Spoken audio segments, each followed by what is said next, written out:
Amazon isn't just delivering packages these days, it's also selling a powerful new facial recognition software. Introducing Amazon Rekognition Video, the easy-to-use API for deep learning-based analysis to detect, track, and analyze people and objects in video. It boasts that the technology can detect, track, and analyze people. Let's think about what those powers could mean in the hands of the government.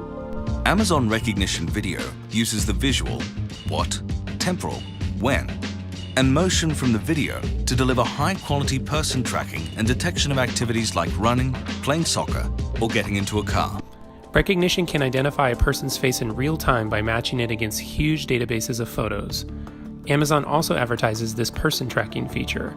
That means that whoever has the software could theoretically use it to identify people at protests or figure out when you're traveling to the doctor or to a religious service.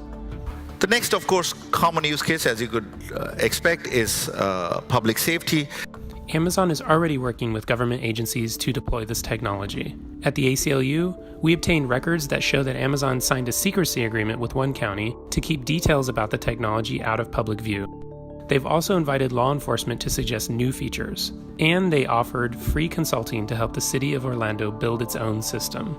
City of Orlando is a launch partner of ours. It's a smart city. They have cameras all over the city.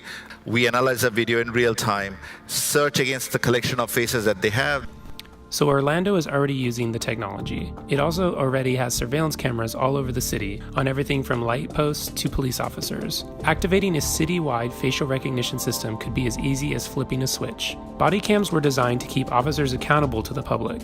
But facial recognition turns these devices into surveillance machines. This can mean round-the-clock surveillance whenever cops are present.